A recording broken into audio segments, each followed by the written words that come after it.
네, 오늘 이 본문을 가지고 우리 변화하자라는 제목으로 말씀을 좀 드리려고 그러는데, 제가 말씀 증거하기 전에 조크 하나 할 건데요. 1부 때는 안 했어요. 왜냐면 호응이 별로 안 좋아요, 1부는. 예, 그래서 안 했는데, 이 조크는 조금 머리가 좋아야지 이해가 돼요. 그래서 웃는 분은 머리가 좋고 또 따라 웃는 분도 있어요. 머리가 나쁘다 그럴까봐. 세 자리는 돼야 될 것 같은데, 한 환자가 있었는데요. 의사하고 이렇게 면접을 하면서 의사한테 이런 말을 했어요. 선생님, 저는요, 방귀를 많이 껴요.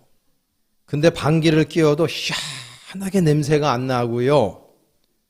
그리고 소리도 안 난다니까요. 지금 선생님하고 대화하는 동안에도 몇 번을 방귀를 꼈는데도 선생님도 몰랐죠? 이 소리도 안 나고 냄새도 안 나요. 신기해요. 그러니까 그 선생님이 그 얘기를 듣더니, 그러면은 제가 처방을 해드릴 테니까 이 약을 3일 동안 드시고 그리고 다시 한번 봅시다 이랬어요. 그러니까는 이제 3일 후에 의사를 찾아와서 이 환자가 이런 얘기를 하는 겁니다. 선생님, 방귀가 줄기는커녕 방귀가 더 많이 나오고요. 이제는 이 방귀가 냄새가 나네요. 그러니까 의사 선생님이 하는 말이, 네, 이제 코는 고쳤으니까 귀를 고칩시다 이랬다. 뭐야 이러는 분은 두 자리. 네, 신병철 박사라는 분이 있는데, 이분이 리추얼이라고 하는 좋은 책을 펼쳐냈습니다. 이 책의 부제가 뭐냐면, 일단 움직여라, 마음은 따라온다 입니다. 동시에 저 밑에 보면 또 다른 문구가 있는데요. 생각보다 중요한 행동의 힘, 해보면 하고 싶다, 이렇게 되어져 있어요. 이 책의 저자는 뭘 주장하냐 하면, 마음 가는데 몸이 가는 게 아니고 몸 가는데 마음이 간다라고 주장하는 거예요. 여러분들은 전자 쪽입니까? 후자 쪽입니까? 뭐 의견이 양분될 겁니다. 아니에요, 목사님. 마음 가는데 몸 가죠. 그런 분도 있을 수 있고요. 아닙니다. 이 책의 저자처럼 몸 가는데 마음 간다고 저는 생각합니다. 이렇게 여러분들의 의견이 좀 다를 수 있지만 저는 후자 쪽에 한 표를 던지고 싶습니다.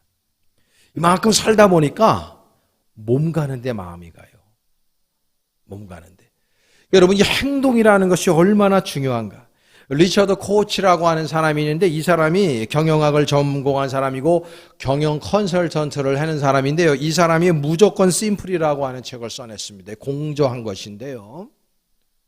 저 책에서 이분이 내린 결론이 뭐냐 하면요, 비즈니스에서 가장 효력이 큰 단 하나의 법칙이 있다면 그거는 단순화하는 거라 그랬어요. 단순화. 복잡하게 하지 말고 단순하게 해야 비즈니스가 잘 된다는 거예요. 그러니까 여러분, 저는 이 두 책을 읽으면서 목사니까 신앙적으로 한번 이거를 하나의 문구를 만들어 봤어요. 한번 들어보세요. 하나님의 뜻이 정해졌다면 그것이 하나님의 명령임을 분명히 안다면 복잡하게 생각하지 말고 행동하자. 복잡하게 생각하지 말고 순종하자. 제가 이 문장을 만들어냈어요. 그러니까 우리가 신앙생활이 있잖아요. 복잡할 필요가 없어요. 신앙생활하면서 여러분 생각을 많이 할 필요가 없어요. 하나님의 명령이 떨어지잖아요. 우리 그리스도인들은요, 생각하는 존재가 아니에요. 행동하는 존재지. 생각을 하나님이 다 해놓으신 거고, 우리는 하나님의 말씀이라면, 그것이 분명히 하나님의 정언적인 명령이라면 저와 여러분들이 생각할 필요 없이 그냥 행동해 버리는 거예요. 뭐 복잡할 게 뭐 있어요. 하나님이 예배하라고 하면 예배하는 거고요. 불구덩이에 들어가라면 들어가는 겁니다. 사자굴 속에 들어가라 그러면 복음 들고 사자굴 속에 들어가면 되는 거지 뭐. 복잡할 게 뭐 있어요. 여러분, 현대 그리스도인들에게 가장 큰 맹점이 뭐라고 여러분들은 생각하세요? 여러분들이 현대 그리스도인들이니까요. 제가 한 목사로서 그리고 그리스도인을 생각해 보면은 말이죠. 우리 그리스도인들이 아는 거는 여시같이 엄청나게 많이 알아요. 벌써 신앙생활 한 3년, 5년만 하면요. 성경 꿰뚫어 차고 있고요. 신앙생활을 어떻게 해야 되는지 잘 아는 거 다 알아요. 여러분, 전도합시다. 누가 모릅니까? 기도해야 됩니다. 누가 모릅니까? 순종합시다. 우리 섬깁시다. 헌신합시다. 희생합시다. 좀 우리가 세상에 살아갈 때 좀 조금 이렇게 부족하지만은 저희들도 뭐 좀 다른 사람들에게 손해보며 좀 삽시다. 좀 내어지며 삽시다. 십자가 지는 삶을 삽시다. 이거 다 들어봤잖아요. 아는 거는 말이죠. 엄청 많아요. 문제는 뭐냐? 아는 대로 행함이 없어, 행함이. 그러니까 야고보 기자가 뭐라 그럽니까? 행함이 없는 믿음은 뭐예요? 죽은 믿음이라 그래요. 다 이렇게 잘 아시잖아요. 문제는 뭐냐 하면 아는 대로 행하지 않는다는 데 문제가 있어요. 그러니까 우리가 이 세상을 살아가다 보면 많은 교육학에서 교육학자들도 하는 얘기가 뭐냐면 여러분 있잖아요. 유치원 때 초등학교 때 배운 것만큼만 하면은 이 세상에 범죄가 없어진다는 거 아닙니까? 사람들이 그냥 유치원 때 좀 배운 거, 좀 질서를 지키고, 초등학교 때 배운 거, 좀 착하게 선하게 살고, 그러면 되는데, 그렇게 못 산단 말이에요. 사람들이 아는 거대로 행동을 안 하니까 문제는. 우리 신앙생활도 똑같다고 저는 봐요. 우리 성경 말씀이 딱 있어 다 우리가 알아요. 근데 이 말씀대로 우리가 살지 않으니까 문제가 되는 거예요. 여러분, 오늘 아브라함에 관한 이야기를 하게 될 터인데 아브라함은 믿음의 조상이죠. 그런데 저는 이 오늘 본문을 통해서 보면은 믿음의 조상이면서도 더 나가서 이분은요 어찌 보면은요 변화의 조상이라고 저는 생각을 해요. 변화의 조상이다. 오늘 본문에 보면은요 하나님께서 1절에 아브라함에게 뭐라 그러셨냐면 너는 너의 고향과 친척과 아버지의 집을 떠나 내가 네게 보여줄 땅으로 가라 그랬어요. 그러니까 4절 말씀에 보면 아브라함이 어떻게 하냐면 이에 아브라함이 여호와의 말씀을 따랐대요. 이게 중요한 거예요. 그러니까 이 여호와 하나님 아버지께서 아브라함에게 너는 고향과 친척과 아버지 집을 떠나서 내가 너에게 지시할 땅으로 가라고 명령하시니까 아브라함이 띵킹하지 않고 액션을 취했다는 거예요. 아브라함은 뭐 머리가 없습니까?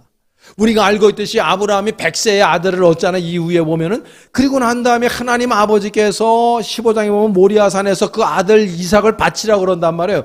그럴 때 하나님 아버지의 명령이 떨어지니까 아브라함이 띵킹하지 않고 액션했단 말이에요. 그러니까 그분이 믿음의 조상이 된 거예요. 그리고 그분이 받았던 복이 얼마나 위대한 걸 우리는 성경을 통해서 배워보고 있지 않습니까? 그러니까 저와 여러분들이 하나님 아버지의 복을 받고 이 땅에서 진정 잘 되기를 원하면 하나님의 정언적인 명령 앞에 머리 쓰지 마시고요. 몸을 쓰시기를 간절히 축원합니다. 우리 행동해야 되는 사람들이라는 거지. 여러분 신약 성경에도 보면 예수님께서 예수님의 제자들을 부르시잖아요. 대부분이 이제 갈릴리의 어부였잖아요.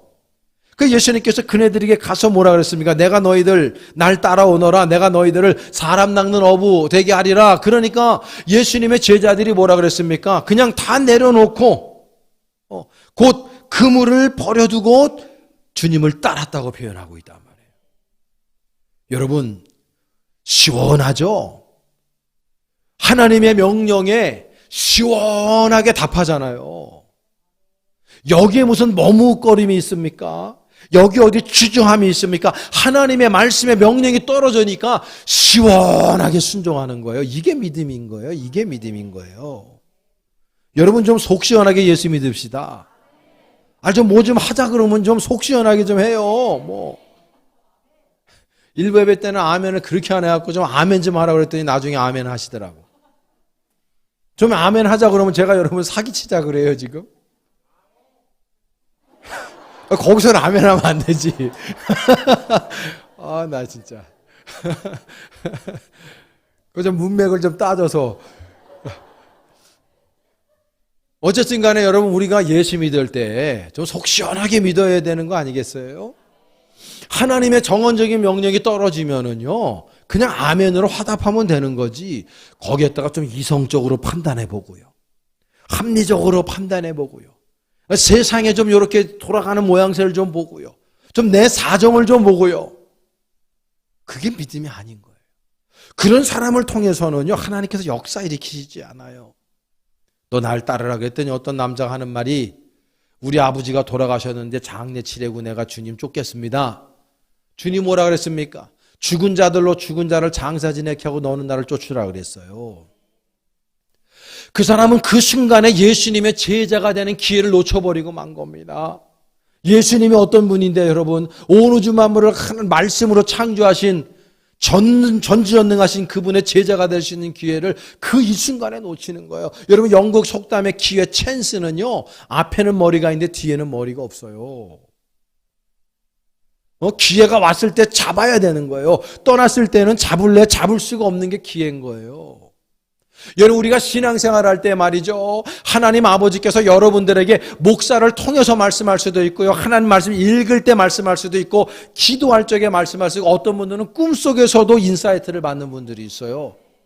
그럴 때 여러분, 이거 진감인가 하고, 이건 조금 어려운 것 같아, 아닌 것 같아, 이건 나한테 주신 말씀이 아닌 것 같아, 그러다가 기회 놓치는 겁니다. 그 기회를 잡으면 여러분들이 변화가 되고, 변화하는 사람을 통해서 하나님께서는 위대한 일을, 역사를 일으키시는 것입니다. 성경 여러분, 창세기부터 요한계시록까지 보세요. 변화하지 않은 사람, 변화를 추구하지 않은 사람을 통해서 하나님 역사하신 예가 없어요. 하나님은요, 먼저 그 사람을 쓰시기 위해서 변화하라고 먼저 말씀하십니다.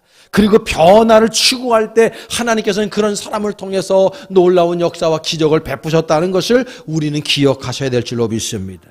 그래서 오늘 그 이야기를 하는 겁니다. 오늘 본문에 보게 되면은요, 하나님께서 아브라함에게 두 가지를 명령하셔요. 첫 번째가 뭐냐면요, 떠나가라 그랬어요.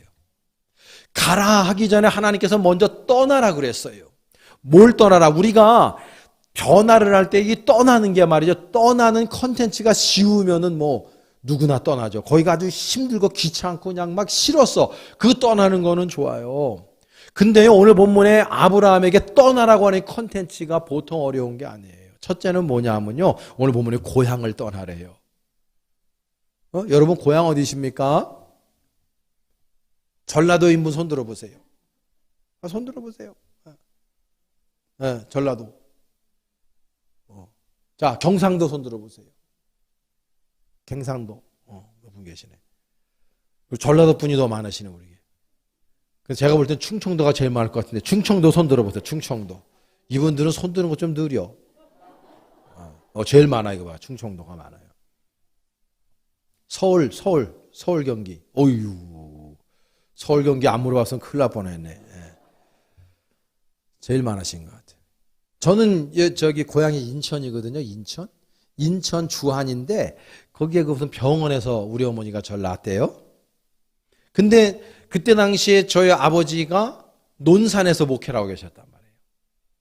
그러니까 저를 가진 거는 논산, 그리고 난 거는 인천이에요. 저는 곧 태어나기만 했어요. 그러니까 거기가 이제 친정이니까, 우리 아버지가 인천 출신들이니까 우리 어머니가 친정과 가까운 데서 났을 거 아니에요. 그리고서 몸조리 좀 하고 다시 아마 논산으로 오셨겠죠. 목회지가 거기니까. 그래서 저는 거기서 낳기만 했어요. 근데 제가 어저께도 인천 갔다 왔거든요. 가면은요, 그냥 좋아요. 그거 신기한 거라고, 그게. 내 고향이라, 거기가. 여러분, 야구 좋아하십니까? 저는 키움을 응원하거든요. 키움? 이종범의 아들.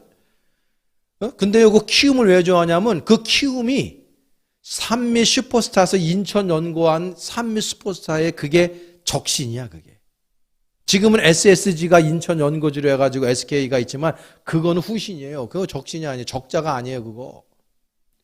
키움이야, 키움. 이게 내려오면요, 그 키움이야. 그거 아는 사람만 알아요. 그래서 인천 출신들은요, 오리지널 인천 출신들은 키움을 응원하는 사람들이 진짜 많고, 그 사람들이 진짜 인천 사람들이라니까요.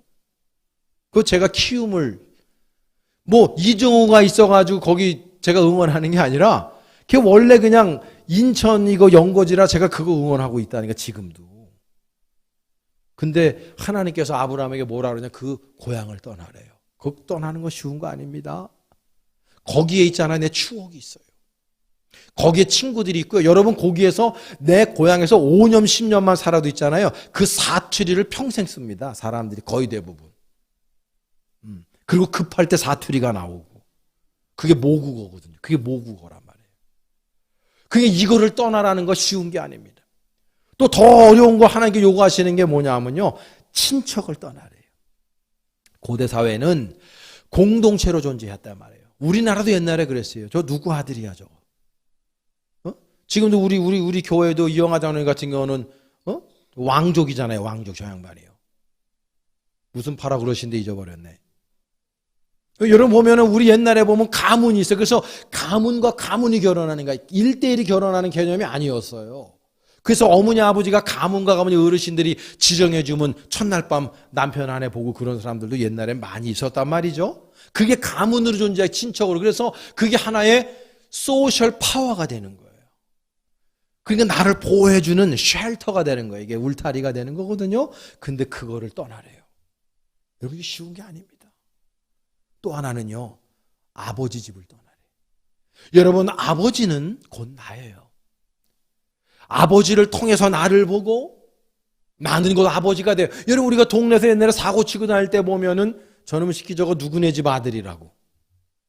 그러면서 사실 내가 잘못했는데 아버지 욕먹이는 거라고. 그게 아버지하고 나하고는 하나예요. 나를 여기에 나를 존재케 한 근원이 아버지예요. 그래서 여러분 헬라 철학에 보게 되면 오이디푸스 컴플렉스 같은 게 왜 나오냐면 사실 아버지는 뛰어넘어야 될 존재이기도 하기 때문에 오이디푸스 컴플렉스가 나온 겁니다.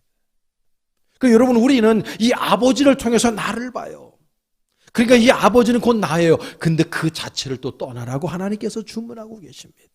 그러니까 하나님 아버지께서 떠나라고 하는 콘텐츠 자체가 쉬운 콘텐츠가 아니고 너무나도 힘들고 그 모든 것들이 뭡니까? 나를 안정감을 주는 거예요. 그렇죠? 나에게 소속감을 주는 거예요. 그런데 그거를 지금 하나님께서는 버리고 떠나고 내가 너에게 지시할 땅으로 가라고 말씀하고 있습니다. 변화를 하나님 말씀하고 있는 거예요. 어마어마한 변화를 추구하라고 말씀하고 있는 거예요. 여러분들에게 있어서 변화해야 될 부분은 무엇입니까? 여러분들에게 있어서 떠나야 될 부분은 무엇입니까? 여러분들을 안정감 있게 만들어 그것이 나를 안정감을 주지만은 그 안정감을 주는 것 때문에 내가 변화하지 못하고 있다는 거 생각해 보셨습니까? 많은 세상 사람들이 나는 그냥 이대로 사는 게 좋아요. 뭐 자꾸 변화 얘기하지 마시고요. 나 그냥 이게 편안해 지금 이게. 역사가 안 일어난다니까요. 여러분 우리가 일생을 살아가는데 뭐 하려고 그저 그렇게 삽니까? 뭔가 이 세상에서 그래도 족적을 좀 남기고 그 무엇보다 내 이름을 남기는 것이 아니라 하나님 아버지를 위해서 주님과 동역하고 동행하고 주님과 함께 사역함으로 말미암아 하나님의 뜻, 하나님의 비전, 하나님의 꿈을 꾸면서 살아가는 것이 우리의 인생이어야 되지 않습니까? 우리 일생 살아가는 좀 그렇게 살아가야 되지 않습니까? 좀 속 시원하게 살잔 말이죠. 우리가 답답하게 살지 말고 좀 우리가 변화하면서 뭔가 좀 변화를 추구하고 나 때문에 그 누군가가 변화가 되고 나 때문에 그 누군가가 살아나고 나 때문에 그 누군가가 정말 기쁨의 웃음을 쥐어드릴 수 있도록 그렇게 만드는 인생 우리가 살아가야 되지 않습니까? 내가 먼저 변화되지 않는데 어떻게 남을 변화시킵니까 여러분? 그럴 수 없잖아요. 그러니까 여러분 먼저 우리가 떠나야 될 때가 있어요. 여러분들의 그 안정감을 주는 울타리 그거 떠나야 됩니다. 이 아브라함에게서는 애굽이 그랬고 라반, 하란이 그랬습니다. 하란 땅이 그랬어요. 그래서 그 땅은 나에게 편안함을 주는 땅이고 안정감을 주는 땅이고 그 땅이 풍요로운 땅이었지만은 하나님 아버지께서는 애굽으로 가라고 안 했어요. 하란으로 가라고 안 했어요. 저 메소포타미아 지역으로 가라 그러지 않았어요. 하나님 아버지께서 아브라함에게 가라는 그 지역은 가나안이었어요. 가나안. 그게 여러분 우리가 그 안정감을 주는 떠나기 힘든 땅을 그 자리를 박차고 떠나려면요 우리에게 비전이 있어야 되는 거예요. 비전이. 그 비전이 있는 사람은요 그 비전을 향해서 그 안정감을 주는 모든 것들을 떠날 수 있습니다. 하나님께서 여러분들에게 주신 만천의 비전의 사명을 향해 우리 함께 전진할 수 있기를 간절히 축원합니다. 또 하나는요, 하나님께서 뭐라고 명령했냐면요, 복이 되라고 명령하셨어요. 저는 이 구절을 볼 때마다 참 신묘하다. 이처럼 아름다운 은혜의 선언이 어디에 있을까? 하나님 아버지께서 저와 여러분들에게 복이 되래요. 근데 그냥 복이 되는 게 아니라 오늘 본문에 보게 되면 하나님께서 저와 여러분들에게 복을 주실 것이라고 말씀하고 있는 것입니다. 여러분, 우리 동양권 대한민국 사람들 보면은요, 복을 얼마나 좋아하는지 금에다가도 복을, 옛날에 금복주도 있었잖아. 술, 지금도 있나 모르겠어. 술 드시는 분들 알겠지만 금복주가 있었다. 여러분, 지금 여러분 집에 있잖아요. 뭐 굳이 안 밝혀도 되는데 두꺼비 이렇게 해가지고 금으로 만든 거 있으신 분, 뭐 달라고 안 할 테니까 걱정하지 마시고. 어떤 분들은 그 키 있잖아, 키, 열쇠 이런 거였고 막 10돈 20돈 해가지고 갖고 계신 분이 있어요. 우리 교회도 어떤 분이 있어가지고 내가 뺏으려고 그러는데, 지금 사람들이요, 그 복자가 그 적혀져 있다고, 복 그렇게 좋아해요, 복을. 그래서 하나님 아버지께서 복이 되라고 말씀했단 말이에요. 그런데 여러분, 그 복은요, 내가 복 그런다고 오는 게 아니라 하나님께서 주셔야 그 복이 오는 것입니다. 여러분 복이 될 수 있기를 간절히 축원합니다. 오늘 본문 2절 말씀인데요, 오늘 본문 2절 말씀 우리 다 같이 함께 합독해 보겠습니다. 내가 너로 큰 민족을 이루고 내게 복을 주어 내 이름을 장대하게 하리니 너는 복이 될지라. 할렐루야. 저 말씀이 여러분들의 말씀인 줄로 믿습니다. 그 하나님 아버지께서는요, 우리들이 복받기를 원하시는 분이라는 걸 알 수가 있는 것입니다.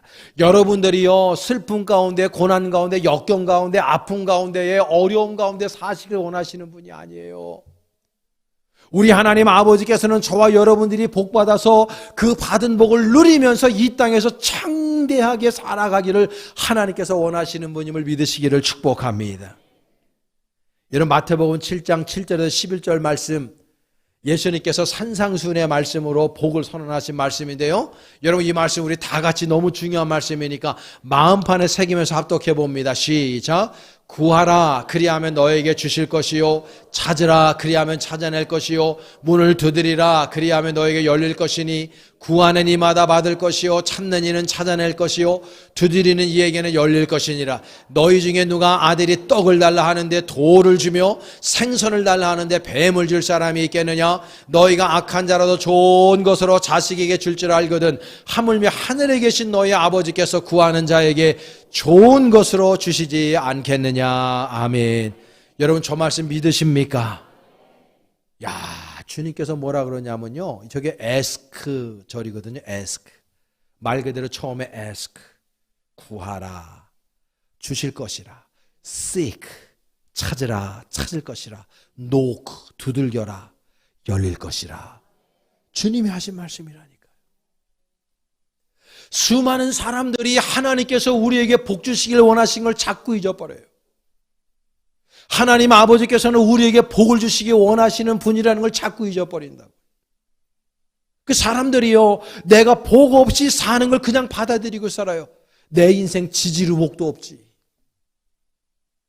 이러면서 주어진 그 좋지 못한 삶을 받아들이고 사는 사람이 너무나 많아요. 여러분, 우리가 하나님의 아들이요 딸이 된 사람들은요, 그렇게 살 인생들이 아닙니다.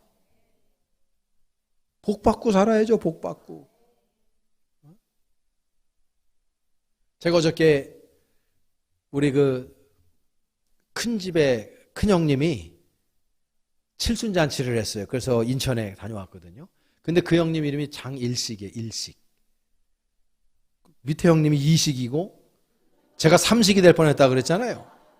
우리 큰아버지가 저희 아버지한테 삼식이라고 해라, 식자 돌림이니까. 그래서 우리 아버지가 그건 도저히 형님 안 되겠습니다. 그래서 제가 윤식이 된 거, 우리 동생은 사식이 될 뻔한 거잖아요. 준식이 된 거예요.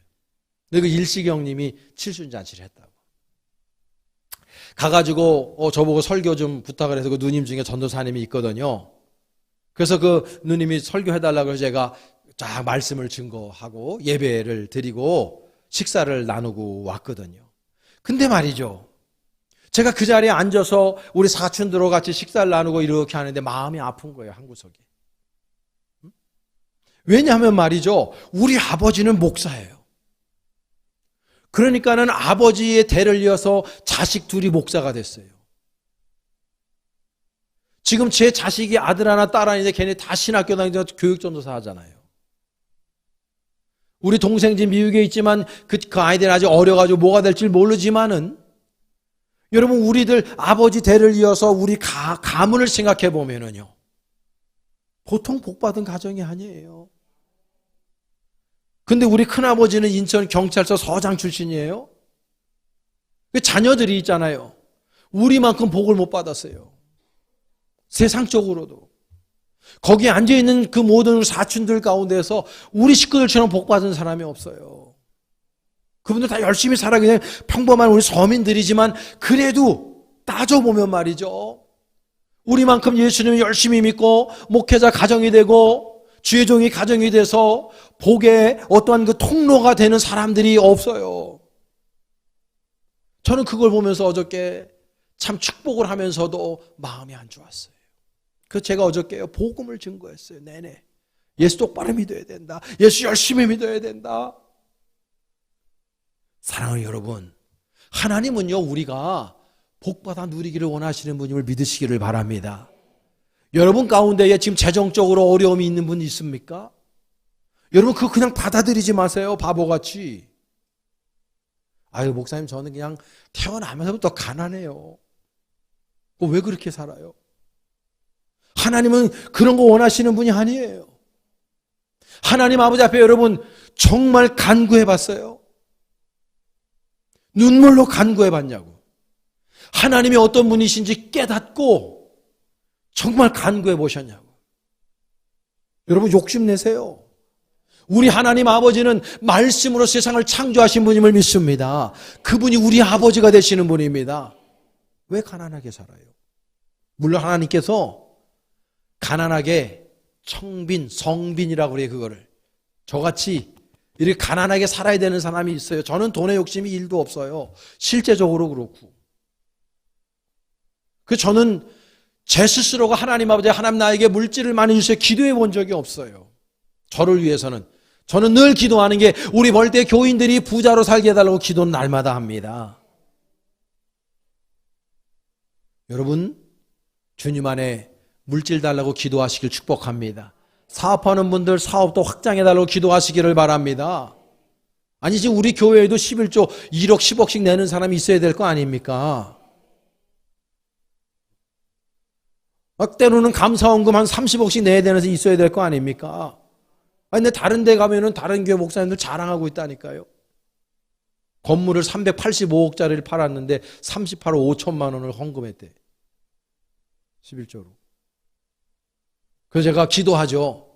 하나님 아버지 우리 벌떼교회는 3,800억짜리 팔고 할렐루야 380억 헌금하게 하여 주시옵소서. 왜 없어요? 있죠.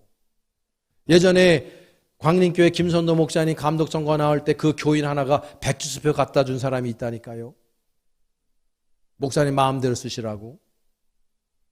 하지만 예수 믿어도 그렇게 좀 믿어야 될 거 아닙니까? 시원하게. 이런 얘기하면 그건 목사님 딴 사람 얘기지. 그런 생각하시죠 지금? 여러분들의 스토리를 만들어 보세요. 그 사람은 되는데 왜 나는 안 됩니까? 그런 패배주의적인 생각을 갖지 말아요. 하나님 아버지한테는 똑같은 자식들이라니까요. 그 생각을 바꿔야 돼요. 생각을. 변화해야 돼요. 생각을. 언제까지 우리가 그렇게 살 겁니까? 그럴 필요가 없어요. 하나님 아버지의 그 능력은 무한하신 분이고 내 믿음이 작기 때문에 그걸 담지 못할 뿐이죠.